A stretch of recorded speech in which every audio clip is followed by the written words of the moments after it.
Hi, I'm Divine Harmony. I'm an astrologer and a writer, and the lens I view astrology through is depth psychological and spiritual. Today I want to talk to you about Jupiter, the planet of expansion, abundance, and optimism. He's a benevolent planet. He's actually considered the greater benefic, and wherever Jupiter is in your natal chart or is transiting in your natal chart, you have gifts and opportunities and doors opening for you. This summer, Jupiter will move into Gemini, and he will stay in this sign for approximately a year. Jupiter moving into Gemini brings the gifts and the expansion and the growth into the realms of communication. Writing, speaking, teaching, sharing of ideas, exchange, social connection. We can find a lot of opening in our minds, mentally, on the lower mind level, as well as a more higher spiritual mind level. Jupiter actually governs the spiritual realms. With Jupiter in Gemini, we actually will have him joining the South Node, which has to do with our karma and our past, and Venus, who will be retrograde at the time Jupiter moves into Gemini. And so a lot of opportunities for healing and releasing past karmas around relationships, finances, self-worth, our values, is definitely coming into the energy this summer. For Geminis, Jupiter moving into their own sign is very auspicious. It actually starts a whole new cycle of growth. Jupiter stays in every sign approximately a year and takes about 12 years to navigate through the entire zodiac. So when Jupiter moves into your sign, you start a whole new cycle, 12-year cycle of growth. So for Gemini, Jupiter moving into their sign is really starting a new phase in their life. Opportunities to grow, to go beyond their preconceived boundaries, to heal, start a new chapter, whether it means starting a family or starting a career. There's different ways this can manifest. You'd have to see the natal chart and see where different things are configured, but essentially Jupiter's bringing in a very growth-oriented energy into the whole sense of self and persona and personal journey for Geminis. Jupiter will impact all the signs though, and I'll give a little recap for each of them. For Aries, Jupiter will be in their third house of communication. Aries actually has Gemini in the Gemini house. So opportunities to teach or speak or write or share ideas, speak their truth, is something that can come into the picture.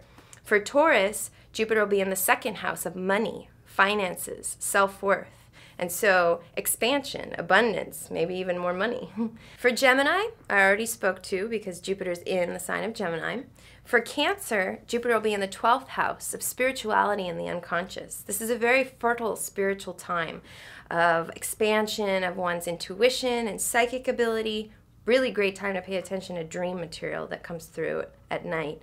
And also a great time to connect to the unconscious. For Leo, Jupiter will be in the 11th house of community, friendship, and also the house of hopes and dreams. This is a wonderful time of expanding one's social connections, getting more involved in community. It's very auspicious for meeting new people who will be great friends or who bring positive energy into one's life. And it's also a great time to really shoot for your dreams. For Virgo, Jupiter will be in their 10th house of career and life purpose. This is an amazing transit that happens once every 12 years that brings in amazing opportunities for career, expansion, success, or starting a whole new part of the journey.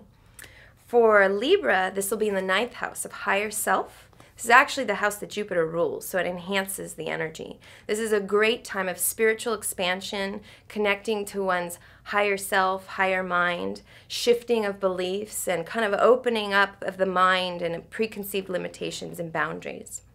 For Scorpio, Jupiter will actually be in the 8th house, which is the Scorpio house. This is the house of death and rebirth. It's the house of transformation and empowerment. This is an amazing journey of kind of going through some kind of alchemical experience and coming out transformed and empowered. For Sagittarius, Jupiter will be in the 7th house of relationship. Sagittarius is actually ruled by Jupiter, so having one's ruling planet in the 7th house is very auspicious for relationships, for growth in relationships, meeting new people, even meeting a soulmate if one's not already in your life. But essentially just growing in connection with others on a one-to-one sort of relationship level. For Capricorn, Jupiter will be in the 6th house, and this is the house of work, service, and health. And this is very good for healing anything, aligning oneself with work that really feeds the soul, and it's very good for mind-body connection and awareness of that. It's a great time to start yoga if you don't do it already. For Aquarius, Jupiter will be in the 5th house, and this is the Leo house of originality, self-expression, romance, and children. So this could be a time of actually getting pregnant or giving birth on one end, but also getting in touch with the child within and really expressing that authentically and enjoying life. And last but not least, for Pisces, Jupiter will be in the 4th house of home and family. And this is a great time to root down and feel grounded and find a place that you feel you really belong. As you can see, Jupiter brings opportunities, expansion, and growth. And starting this summer, as he moves into a new sign, a whole new world will open up for everyone. Yours in the stars.